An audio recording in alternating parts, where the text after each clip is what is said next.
여러분 나병 환자 일을 통해서 그 사람의 불순종 때문에 예수님의 사역에 좀 문제가 생겼죠. 예수님이 다시는 드러나게 동네로 들어갈 수 없게 됐습니다.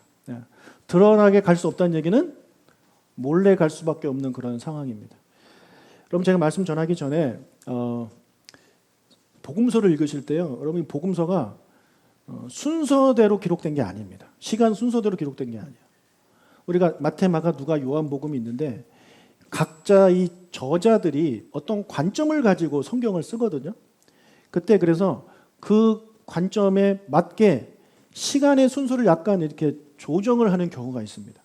그래서 누가복음에서는 이 일이 앞에 나오는데 마가복음이나 마태복음 뒤에 나올 수도 있는 거예요. 그걸 여러분이 이해를 하고 성경을 보셔야 되고, 그 다음에 여러분 예수님이 사역하신 게 3년이잖아요. 이 3년 동안 예수님이 많은 곳을 다니시고 많은 말씀을 하시고 많은 사람들을 만나셨단 말이에요. 그 모든 내용들이 복음서에 기록된 것이 아닙니다. 극히 일부만 복음서에 기록된 거예요. 그래서 복음서에 기록된 예수님의 그 사역의 날짜를 세보면 며칠 되지 않아요.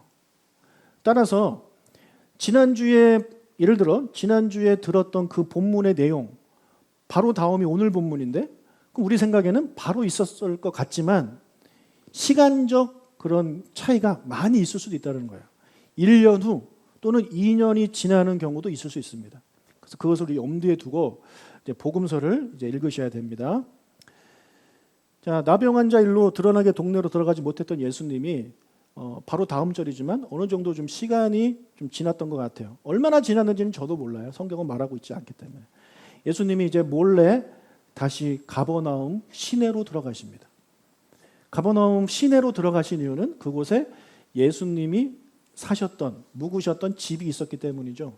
이 집은 예수님의 명의로 된 집이 아닙니다.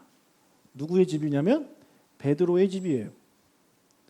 베드로의 집이고 예수님 집이 없으신 분이에요. 가난하셨잖아요. 하지만 베드로는 배가 있었던 사람이요. 부자였습니다. 그래서 그 집에 예수님이 같이 이제 사셨단 말이에요. 여러분 집은 뭐 하는 곳이죠? 집은 뭐 하는 곳입니까? 쉬는 곳이죠. 그래서 집에서는 우리 남자들 다 벗고 있고 뭐 그러지 않습니까? 여자분들도 화장 안 하고 이제 편하게 계시잖아요. 집은 쉬는 곳이에요. 사역하는 곳이 아니란 말이에요. 그래서 예수님이 계속 밖에 계시다가 모처럼 쉬러 집으로 가셨단 말이에요. 그런데 예수님이 나타나신 걸 또 누군가가 또 봤어요. 아무리 몰래 들어가도 예수님한테 뭔가 아우라가 있지 않았겠습니까? 머리가 기네? 그래서 예수님이다 해가지고 아마도 몇몇 사람이 소문을 냈던 것 같아요. 그래서 예수님이 계시는 집에 또 많은 사람들이 몰려들기 시작했습니다. 그런데 그 전과는 다르게 그 전에 안 보이던 사람들이 보여요. 누구냐면 바로 바리새인들과 율법학자들, 서기관들입니다. 자, 이 사람들은 어디에 사는 사람들이냐면 예루살렘과 유대 땅에 살던 사람들인데 예수님의 소문이 저 밑에 지방인 예루살렘과 유대 땅까지 소문이 난 거예요. 그래서 도대체 어떤 사람인지 궁금했겠죠. 그래서 몇 명의 바리새인들과 율법학자들이 이제 갈릴리로 방문하게 됐고 예수님의 집까지 찾아가게 된 것입니다. 자, 그때 어떤 사람들이 한 환자를 침상에 들고 옵니다. 예수님의 집으로 찾아와요. 18절과 19절을 읽겠습니다. 한 중풍 병자를 사람들이 침상에 메고 와서 예수 앞에 들여놓고자 하였으나 무리 때문에 메고 들어갈 길을 얻지 못한지라 지붕에 올라가 기와를 벗기고 병자를 침상째 무리 가운데로 예수 앞에 달아내리니. 자, 사람들이 너무 많았어요. 게다가 집이니까 입구는 하나일 거 아닙니까? 현관문에 사람이 꽉 차 있으면 도저히 들어갈 수 있는 방법이 없는 거죠. 여러분 이렇게 어디를 가야 되는데 사람이 너무 많아서 못 들어가요. 그럼 여러분 어떻게 하시나요? 그럼 어떻게 하십니까? 네? 딴 데로 가요? 그 사람 꼭 만나야 되는데 기다리죠. 기다립니다. 기다리죠. 보통 사람들은 기다려요. 아마 이 사람들도 기다렸을 거예요. 여러분 이 사람들이 처음부터 지붕을 뜯었겠습니까? 기다렸을 겁니다. 여러분은 이 사람들이 지붕 뚫는 거를 알고 있기 때문에 이 사람들은 지붕 뚫으러 갔다 생각하시겠지만 아니에요. 이 사람들은 지붕 뚫을 생각이 조금도 없었던 사람이에요. 근데 기다렸는데 아무리 기다려도 사람들이 양보도 해주지 않고 예수님이 나와 보지도 않아요. 끝날 것 같지가 않아요. 그래서 이 사람들이 어떻게 하냐면 야 우리 어떻게 할까? 지붕 뜯자 해가지고 지붕을 뜯기 시작한 것입니다. 이 사람들은 자기가 데려온 친구 이 환자가 중풍병으로 고생하는 걸 오랫동안 지켜본 사람이죠. 그래서 빨리 1분 1초라도 빨리 이 사람이 예수님을 만나서 고침받기를 원하는 마음으로 그 자리에 온 거예요. 그러니까 못 기다리겠는 거예요. 그래서 뜯기 시작한 것입니다. 이 환자는 정말 몹쓸 병에 걸렸지만 그래도 감사할 제목이 하나 있죠. 뭡니까? 좋은 친구를 열어뒀다는 것입니다. 정말 좋은 친구들입니다. 여러분 남의 집 지붕을 함부로 뜯을 수 있습니까? 지붕을 뜯으면 어떤 일이 벌어지죠? 뭐 예쁘게 뜯어지나요? 자, 그 당시에 지붕은 지푸라기와 진흙으로 되어 있었기 때문에 침 몇 번 뱉고 이렇게 하면은 할 수 있어요. 그러나 그러는 사이에 이 집이 망가지잖아요. 그리고 진흙 막 떨어지고 밑에 있는 사람 맞을 수도 있어요. 그러면 치료비를 나중에 해줘야 될 상황도 일어날 수 있고 수리비는 당연히 해줘야 되는 상황입니다. 집주인한테 허락을 받은 것도 아니에요. 저는 전세 사는데 이 벽에다가 못 하나 박는 것도 이제 주인 눈치를 봐야 되는데 여러분 남의 집 그렇게 하기가 쉽습니까? 어렵단 말이에요. 그러나 이 친구들은 이 자기의 친구 아픈 친구를 위해서 모든 거 감수하는 거예요. 이렇게 좋은 친구가 어디 있습니까? 이런 친구 있으십니까? 있으시기를 축복하고 또 여러분들이 서로 그런 친구가 되어 주시기를 바랍니다. 옆 사람에게 인사합시다. 나에게 그런 친구가 되어 주십시오. 네? 나를 위해 지붕을 뚫어줄 친구가 되어 주십시오.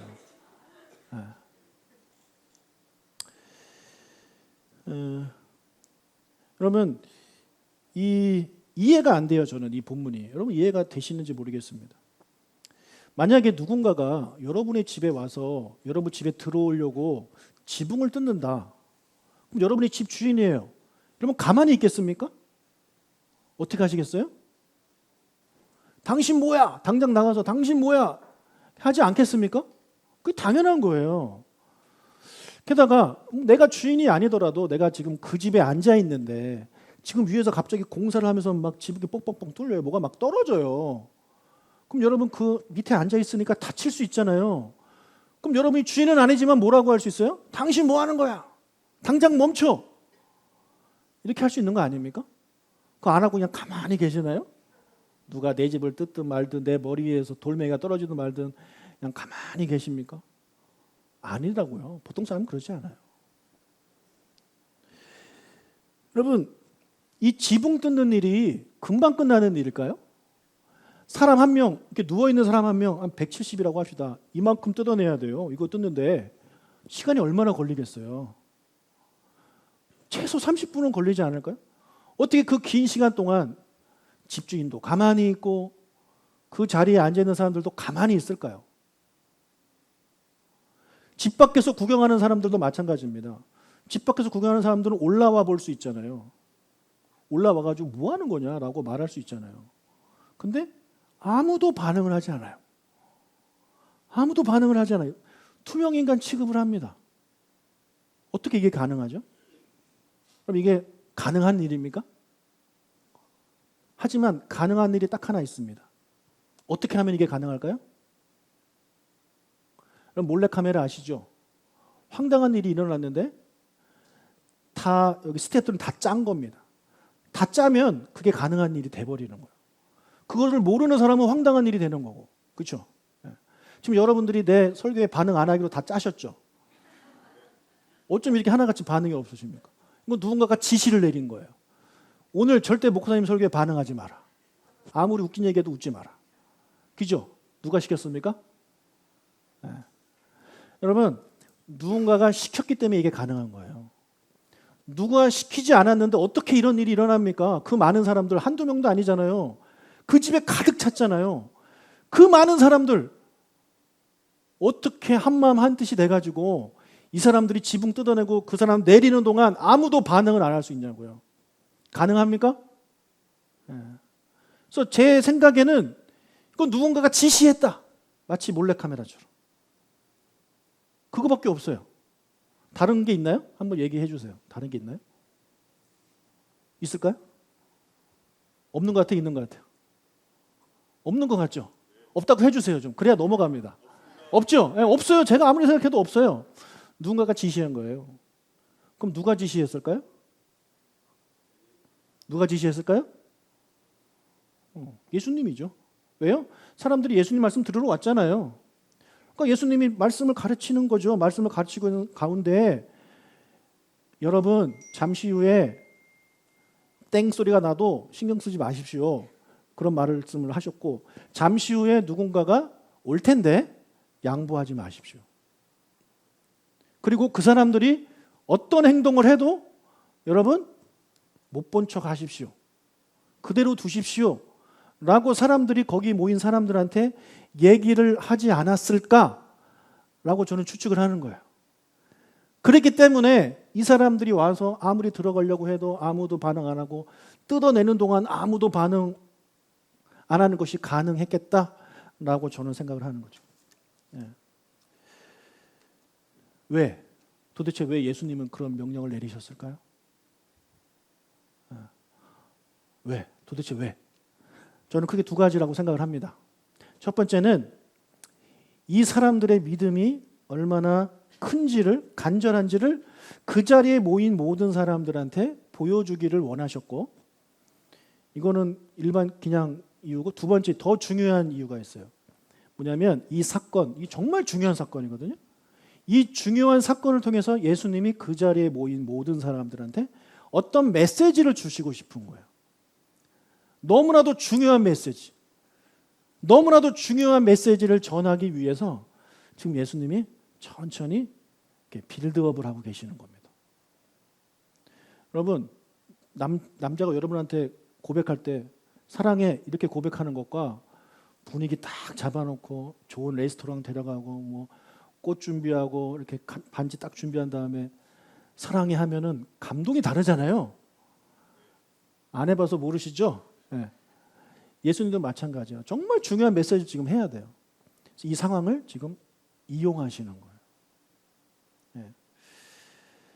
자, 이제 지붕 뜯는 사람 입장에서 한번 생각을 해봅시다.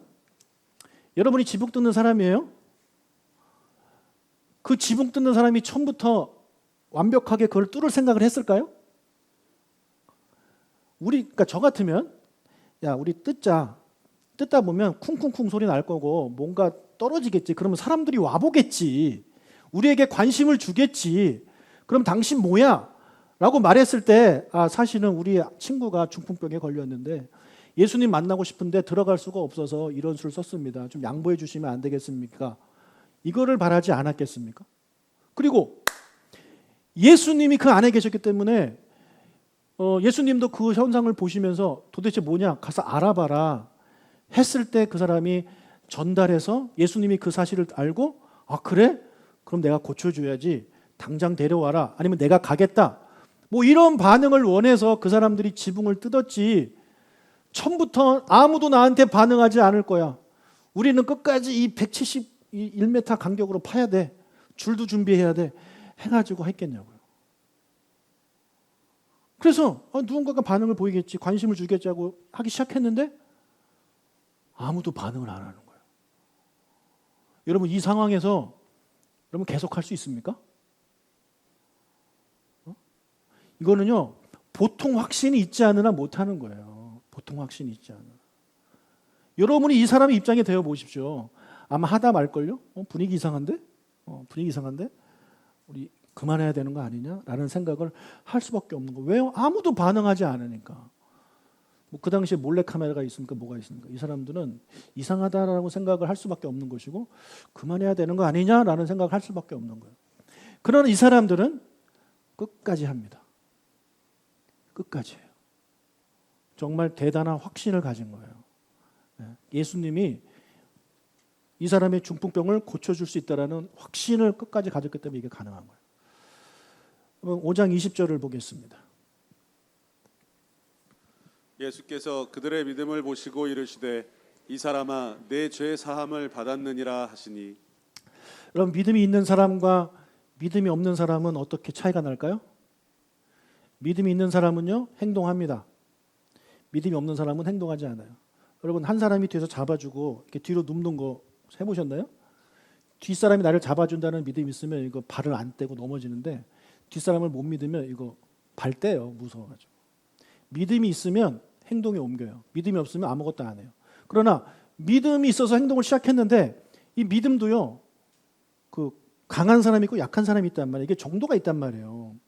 그래서 믿음이 별로 없는 사람들은 시작은 하는데 조금 하다 그만둬요. 하나님 말씀 듣고 한번 해볼까? 믿음이 좀 생겼어요. 그래서 한번 해볼까 했는데 좀 하다 보니까 내가 행동에 옮겨도 별일이 안 일어나네? 하면서 그만둬버려요. 여러분, 우리가 주의 말씀 듣고 바로바로 할 때, 행동에 옮길 때 바로바로 뭔가 역사가 일어나면 참 좋겠지만 하나님은 우리의 생각과 다르게 행동하십니다. 그래서 때로는요, 내가 행동에 옮겼어도 즉각적으로 하나님이 반응하시지 않을 때가 있어요. 그때 믿음이 없는 사람들은 거기서 그만둬요.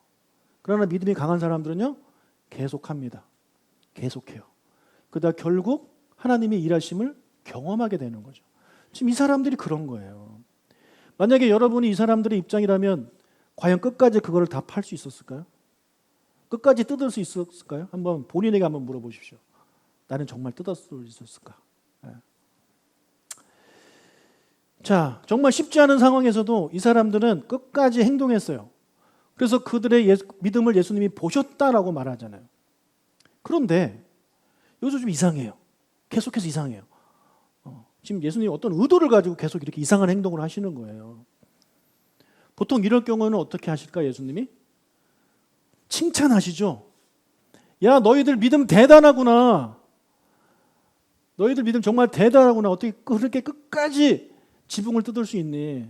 난 너희들이 중간에 포기할 줄 알았는데 대단하구나 막 칭찬하시면서, 와, 너희들의 믿음이 이렇게 좋으니 내가 너희들의 믿음을 보고 이 사람의 병을 고쳐주겠노라 하시고 일어나 걸어라 라고 말씀하시기를 우리는 기대하고 그 자리에 있는 사람들도 기대했을 것이고 그 친구를 들고 온 사람들도 기대했을 거고 환자 본인도 기대했을 거란 말이에요. 예수님이 칭찬 한마디 안 해요. 나중에 보면 그 로마 백부장의 믿음을 보시고 엄청 칭찬하시거든요. 내가 이스라엘에 이런 믿음을 본 적이 없다. 이렇게 칭찬을 하셨던 분이 이 사람들한테는 칭찬을 안 하세요. 믿음은 인정하시지만 칭찬은 안 하는 거예요. 그러면서 일어나 걸어라라고 말씀하시는 것이 아니라 너의 죄가 사해졌다라는 다소 황당하고 다소 어이없는 그런 말씀을 하는 거예요. 여러분, 이 환자를 들고 온 사람들이 왜 데리고 왔습니까? 죄사함 받으려고 데리고 왔나요? 아니요. 병 고쳐달라고 데려왔어요. 근데 죄사함 받았다라는 말씀을 하시는 거예요. 그 자리에서 구경하고 있던 사람들도 예수님이 당연히 병 고쳐주시겠지라고 생각을 하고 있는데 뜬금없이 너의 죄가 사해졌다. 이런 말씀을 하시는 거예요. 어이가 없는 거죠. 황당한 사건이 계속 일어나고 있는 것입니다. 자, 왜 예수님이 이렇게 행동하시느냐? 결론부터 말씀드리자면 누가복음 5장 24절 상반절을 읽겠습니다. 그러나 인자가 이 땅에서 죄를 사하는 권세가 있는 줄을 너희로 알게 하리라. 자, 인자 예수님이 땅에서 죄를 사하는 권세가 있는 줄을 너희에게 알게 하기 위해서 내가 지금 이렇게 하고 있다라고 말씀하고 계시는 거예요. 여러분, 지금까지 사람들은요, 예수님이 병을 고치는 권세를 가졌고 귀신을 쫓아내는 권세를 가졌다, 기적을 행하는 권세를 가지신 분으로 알고 있습니다. 그런 사람들한테 예수님은 아니야, 나는 그런 권세만 가진 사람이 아니라 또 다른 권세를 가지고 있어. 더 본질적인 권세를 가지고 있어. 그것은 뭐냐면 나는 죄를 사하는 권세를 가진 사람이야. 그 말씀을 하기를 원하셔서 이렇게 이 행동을 하시는 거예요. 여러분, 병을 고치고 귀신을 쫓아내는 이런 기적을 행하는 권세와 죄를 사하는 권세 중에 어느 것이 더 큽니까? 왜요? 여러분, 병 고치고 이런 거 하고 싶지 않으세요? 뭐 누구 용서하는 거 하고 싶으세요? 우리는 여러분들은 성경을 잘 알고 계시기 때문에 당연히 죄를 사하는 권세가 더 큽니다라고 이제 대답을 하시는 거예요. 맞아요. 왜냐하면 죄를 사하는 권세는 오직 하나님께만 있기 때문에 그렇습니다. 그럼 현재 이 사람들은요, 예수님을 엘리사와 같이 능력이 있는 선지자 정도로만 알고 있는 거예요. 그에게 죄를 사하는 능력이 있다는 것을 이 사람들은 상상도 못하고 있는 거예요. 그럼 그들에게 아니야, 나는 죄를 사하는 권세를 가지고 있어. 내가 죄를 사할 수 있는 권세를 가졌다는 얘기는 내가 누구란 얘기예요? 내가 하나님이란 얘기예요. 그러니까 지금 사람들한테 이렇게 돌려서 얘기하시는 거예요. 나는 누구다? 하나님이다. 네. 자, 그러면 지금까지 그렇게 많은 환자를 고치시고 많은 사람을 만나셨는데 지금까지는 아무 말씀 안 하시다가 왜 이제 와서 이런 말씀을 하시는가? 이런 질문을 우리가 또 할 수도 있어요. 그 이유는요, 크게 두 가지예요. 첫 번째는 그 자리에 누가 앉아 있었기 때문일까요? 바리새인과 서기관들, 율법학자들이 앉아 있었기 때문에 그렇습니다. 바리새인들, 서기관들, 율법학자들은요, 그 당시에 성경은 구약이에요. 구약에 정통한 사람들이에요. 구약을 거의 외우는 사람들이고 구약에 일어나는 모든 일들에 대해서 아는 사람들이에요. 이 사람들은 죄를 사하는 권세가 오직 하나님께만 있다는 사실을 정확히 알고 있는 사람들이에요. 다른 무리들은 모를 수 있어요. 여러분들은 다 아시지만. 왜요? 성경을 많이 읽으셔가지고 다 아시지만 그 당시 사람들은 성경 읽기가 쉽습니까? 그러니 성경을 공부하고 연구하는 사람들은 알지만 그렇지 않은 사람들은 잘 몰라요. 그리고 두 번째, 그 환자의 병이 중풍병이기 때문에 그래요. 나병도 아니고요, 눈먼 사람도 아니고 안진뱅이도 아니고 뭐 장님도 아니에요. 그 사람이 바로 중풍병을 갖고 있기 때문에 예수님이 말씀하신 거예요.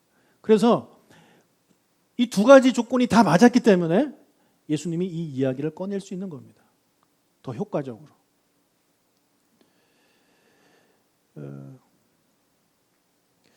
누가복음 5장 21절을 읽겠습니다. 서기관과 바리새인들이 생각하여 이르되 이 신성 모독하는 자가 누구냐? 오직 하나님 외에 누가 능히 죄를 사하겠느냐? 이 서기관 바리새인들, 이 사람들 율법학자들이기 때문에 예수님의 말씀을 듣는 순간 뭐? 너가 하나님이라고 딱 아는 거예요. 알아듣는 거예요. 죄를 사하는 권세는 하나님에게만 있는데 너가 뭔데 하나님이라고 말을 하고 있느냐? 너는 지금 신성을 모독하고 있다 이놈아 라고 그들이 생각하고 있는 거예요. 이해가 되시죠? 자, 그런 생각을 하고 있는 그들에게 예수님이 다음과 같은 질문을 내리십니다. 여러분도 한번 이 질문을 보시고 한번 답을 생각해 보십시오. 22절과 23절입니다. 예수께서 그 생각을 아시고 대답하여 이르시되 너희 마음에 무슨 생각을 하느냐? 내 죄 사함을 받았느니라 하는 말과 일어나 걸어가라 하는 말이 어느 것이 쉽겠느냐? 자, 질문. 다음 질문 중에서 쉬운 질문은 무엇인가? 1번 죄 사함을 받았다라고 말하는 것. 2번 일어나 걸어라라고 말하는 것. 둘 중에 무엇이 쉬운가? 자, 둘 중에 하나입니다. 뭡니까? 자, 1번. 1번이 쉽다. 두 분. 2번이 쉽다. 의외인데요. 어떻게 2번이 쉽죠? 일어나 걸어라 했는데 못 걸으면 어떡해요? 무슨 망신이에요? 여러분, 중풍병자한테 일어나 걸어라 말하는 게 쉬워요? 진짜 쉬워요, 집사님? 그럼 여기 손 드신 분들은 제가 다음에 선교 갈 때 다 데리고 가가지고 치유 사역 쪽으로 다 몰아가지고 여러분들은 어떤 환자가 오더라도 기도해 주시기를 바랍니다. 왜요? 쉬우니까. 네. 의외네. 그러면 죄사함 받았다라는 게 쉽습니까? 두 번째와 비교해서 쉽지 않아요? 왜요? 그렇게 말을 해도 겉으로 드러나는 게 없잖아요. 진짜 죄사함 받았는지 안 받았는지 알 게 뭐예요? 그러니 일반적으로 보통 사람들은 그 죄사함을 받았다는 게 쉽지. 그러니까 너가 먼저 이렇게 예수님한테 그 말 먼저 한 거냐 이렇게 생각을 한단 말이에요. 근데 우리 조강목 교회는 대단하시네요. 중풍병자한테 일어나 걸어라는 게 쉽대요. 와, 근데 까먹었네. 다시 한번 들어보실래요? 집사님은 내가 확실히 기억나고 이쪽이 많았는데 다시 들어보세요. 제가 까먹어서 그래요. 여기도 부부가 생각하면 되겠다. 팀장, 부팀장 해가지고 뒤에 손든 분 알아내가지고 이렇게 팀 꾸리세요. 네. 감사하네요. 여러분, 제가 답을 알려드릴게요. 내 죄사함을 받았다라고 말하는 것과 일어나 걸어라고 말하는 것은요, 똑같은 질문이에요. 똑같이 어려워요. 똑같이 불가능한 말이에요. 사람이 할 수 없는 말이에요. 자, 아까 말한 대로 죄를 사하는 권세는 하나님께만 있어요. 그러니까 사람이 그런 말을 할 수가 없는 거예요. 그러면 두 번째, 일어나 걸어라는 어떠한가? 자, 우리는요, 아까 말씀드린 대로 이 사람이 그냥 못 걷는 사람이 아니에요. 중풍병자라는 사실을 우리가 기억을 해야 돼요. 중풍병자는 무슨 상관이냐? 여러분 생각하시죠? 그러나 그 자리에 모여있는 바리새인, 서기관, 율법학자들은 딱 아는 거예요. 중풍병자한테 일어나 걸어라고 말을 한다고? 여러분 구약 성경을 보면 여러 선지자들이 등장해가지고 막 병을 고쳐요. 기적을 행한단 말이에요. 심지어 죽은 사람도 살려요. 그 두꺼운 구약 성경을 읽어보세요. 그런 일을 한단 말이에요. 그런데 그 두꺼운 구약에 한 번도 일어나지 않은 사건이 있습니다. 뭐냐면 중풍병자가 고침받는다는 내용이 없어요. 그래서 이 구약을 공부하고 구약을 읽어보고 구약에 대해서 빠삭한 이 사람들은요, 뭐라고 생각하냐면 차라리 죽은 사람을 살리는 게 더 쉽다. 중풍병자를 고치는 것보다. 왜요? 그런 일이 일어난 적이 없으니까 성경에. 그래서 그들은 뭐라고 생각하냐면 중풍병자는 오직 하나님만 고칠 수 있다. 그렇게 구약의 율법학자들은 그렇게 믿고 있는 거예요. 그 말씀에 근거해서. 그러니 지금 중풍병자한테 일어나 걸어라 라고 말을 한다는 얘기는 내가 누구란 얘기예요? 하나님만 그게 가능하다는 얘기예요. 그러니까 이 질문은요, 서로 달라 보이지만 그 뒤에 숨은 의미는 뭐냐면 둘 다 내가 하나님일 때 가능한 거예요. 그러니 그 사람들한테 물어봤을 때 뭐라고 대답을 하겠어요? 대답 못하죠. 대답하면 인정하는 꼴이 되는 거 아닙니까? 여러분 바리새인들은요, 예수님 딱 어려운 질문을 딱 던지면 대답을 안 해버려요. 이렇게 대답해도 예수님 말이 맞고 이렇게 대답해도 예수님 말이 맞으니까 아예 말을 안 하잖아요. 여기도 마찬가지입니다. 대답을 할 수가 없죠. 대답하는 순간 예수님이 하나님이라는 걸 인정해 버리는 거니까. 그래서 대답을 안 합니다. 그들을 향해 예수님이 이제 대답을 이렇게 하시죠.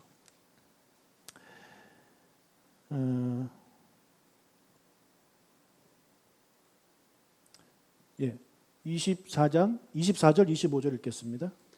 그러나 인자가 땅에서 죄를 사하는 권세가 있는 줄을 너희로 알게 하리라 하시고 중풍병자에게 말씀하시되 내가 네게 이르노니 일어나 내 침상을 가지고 집으로 가라 하시매 그 사람이 그들 앞에서 곧 일어나 그 누웠던 것을 가지고 하나님께 영광을 돌리며 자기 집으로 돌아가니.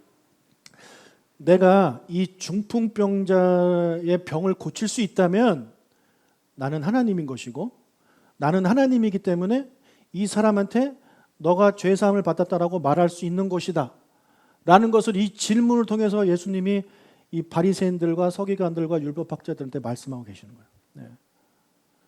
그리고 나서 그걸 알려주신 다음에 이 사람한테 뭐라 그래요? 일어나 침상을 가지고 집에 가라 이렇게 말씀하세요. 그랬더니 어떤 일이 벌어졌어요?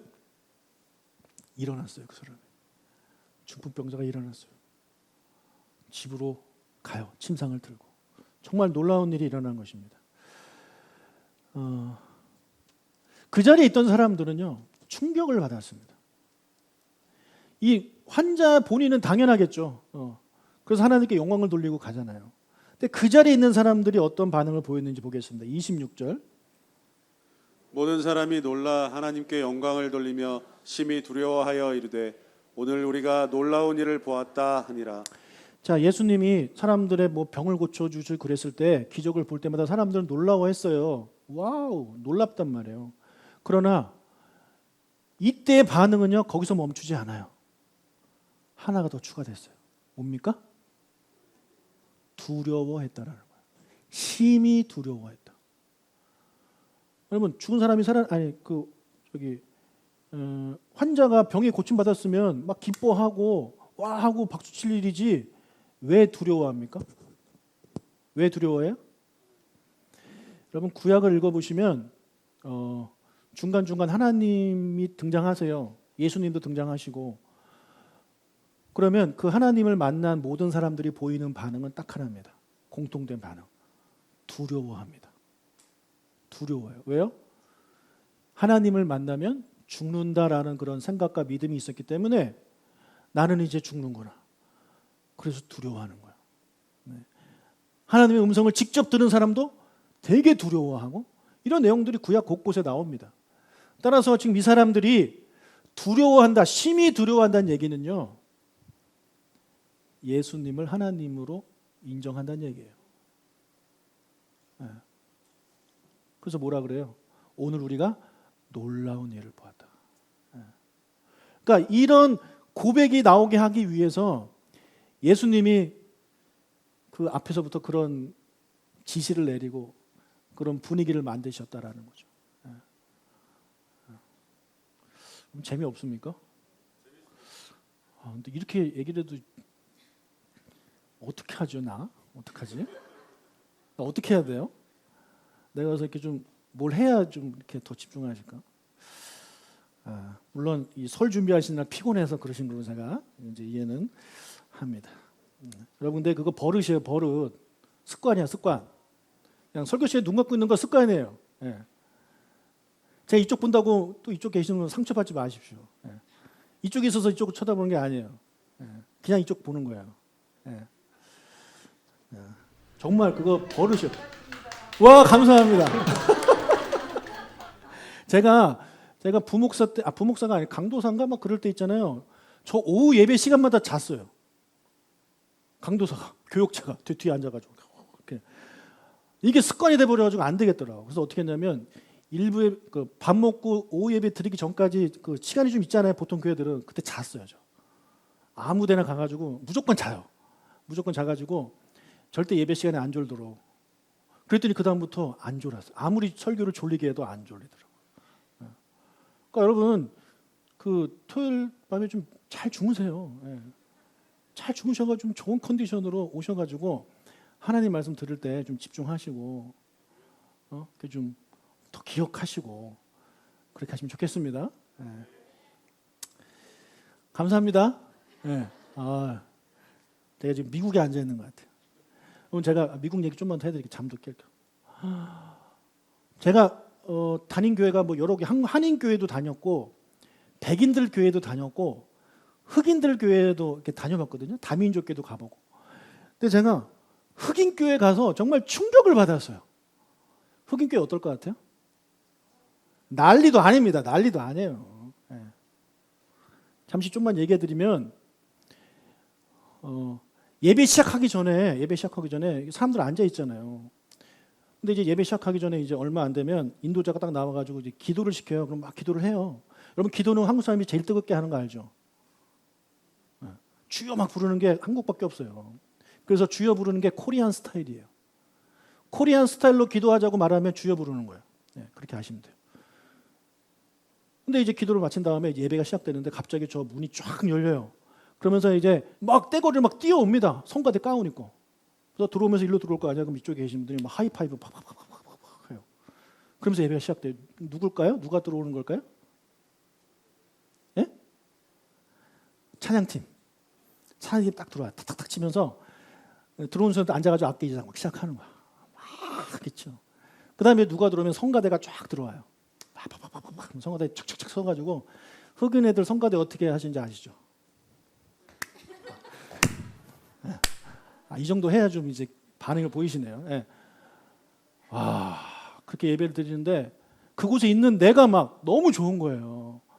맨날 이렇게 졸린 예배 드리고 막 그런 예배 드리다가 와 정말 흑인들이 예배하는 거 너무 좋더라고요. 나중에 여러분 미국 가실 기회가 생기시면 꼭 흑인 교회를 한번 가보십시오. 그리고 목사님이 설교하면요, 우리는 보이는 반응이 뭡니까? 아멘을 주로 하죠. 또 아멘, 아멘 이렇게 거룩하게 아멘 하는데 거긴 막 소리 질러요. 아까 우리 장정자 성도님이 하신 것처럼 막 소리 질러요. 와, 막 박수 치고 막.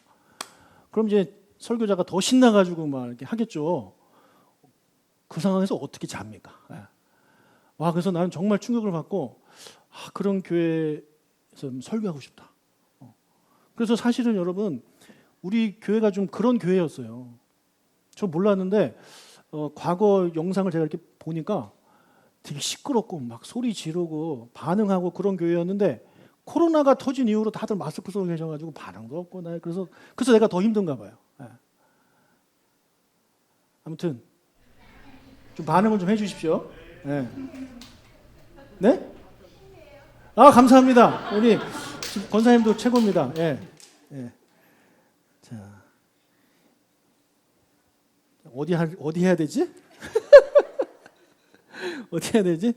아무튼 이 사람들이 놀랐어요. 와, 하나님이시구나. 그러면서 놀랐단 말이에요. 이 메시지를 주고 싶은 거예요. 지금 예수님은 나는 너희들 병 고치고 너희들 귀신 쫓아내는 그런 사람이 아니다. 내가 그런 일을 하기는 하지만 내가 그것 때문에 온 게 아니다라는 거예요. 너희들은 나를 오해하고 있다. 나는 너희들의 죄를 해결해 줄 수 있는 그런 하나님입니다. 그 메시지, 강력한 메시지를 지금 예수님이 주기를 원하시는 거란 말이에요.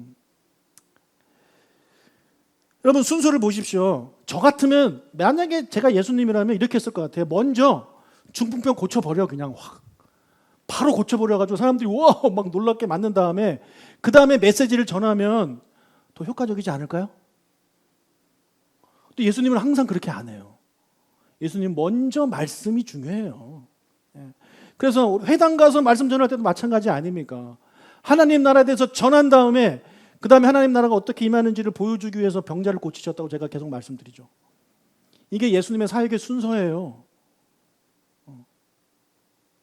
여기서도 마찬가지고. 그래서 우리는 늘 관심이 이렇게 일시적인 거에 더 많아요. 왜요? 우리가 이 세상에 살고 있으니까. 그래서 우리의 기도 제목이 뭡니까? 물어보면 첫 번째 나오는 게 항상 이 세상 거예요. 건강하게 해주세요. 자녀가 결혼하게 해주세요. 아프지 않게 해주세요. 취직하게 해주세요. 이게 첫 번째가 나오신 분들이 거의 대부분입니다. 근데 어떤 분들은 제일 먼저 우리 자녀가 구원받게 해주세요. 이게 제일 첫 번째로 나오시는 분들이 계세요. 그럼 이게 첫 번째가 돼야 돼요. 그러면 만약 자녀들이 다 예수 믿는다 그러면 이거 안 해도 되겠네요? 아니요. 예수를 다 믿어요? 그러면 어떻게 해야 되겠습니까? 우리 집안, 예수 믿는 집안인데 우리 모든 성도가 하나님의 자녀답게 하나님의 나라를 위해서 더 열심히 섬기는 그런 사람들이 될 수 있도록 기도해 주십시오. 이게 첫 번째가 되어야 되는 거죠. 그리고 나서 그 외에 우리 자녀가 좀 아픈데 뭐 이런 문제가 있는데 시험을 앞두고 있는데 이런 거가 우리의 다음 기도가 돼야 된다는 거예요. 지금 예수님이 그것을 우리에게 보여주고 계시고요. 지금 우리가 누가복음 5장까지 봤지만 계속해서 그런 패턴 아닙니까? 첫 번째는 하나님, 첫 번째는 영원한 것, 첫 번째 하나님 나라. 이게 더 중요하다. 이게 더 우선순위다라는 것을 예수님이 그렇게 보여주고 계시단 말이에요. 성경은 그렇게 우리한테 얘기를 하고 있는데 그런 거 다 무시해버리고 그냥 예수님께 기도했더니 병이 낫다. 그러니 예수님께 기도해서 병 나야지. 이것만 우리가 관심을 가지고 신앙생활을 하고 있다면 우리는 여전히 예수님을 잘못 알고 있는 거예요. 여러분 그 기도하지 말라는 말씀을 드리는 게 아닙니다. 오해하지 마십시오. 그러나 영원한 것, 더 중요한 것, 하나님의 나라, 죄의 문제 해결받는 것 이런 것들이 가장 먼저 우리에게 우선순위가 돼야 되고 그것을 먼저 하나님께 구하고 그리고 나면 그 외에 이 모든 것은 다 하나님이 더해 주신다고 예수님이 분명히 약속하셨잖아요. 믿습니까? 예, 저도 믿어요. 그래서 저는 이 뒤에 기도 거의 안 해요. 저는 거의 기도 안 해도 하나님이 알아서 잘 주시던데요. 얼마나 좋은지 몰라요. 그래서 저는 기도하는 게 어렵지 않아요.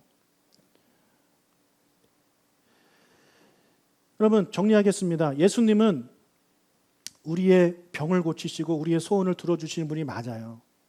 그러나 그것만 하시는 분이 아니에요. 그렇게 작으신 분이 아니에요. 우리가 믿는 예수님은요, 더 큰 권세를 가지신 분이에요. 더 본질적인 사역을 하시는 분이에요.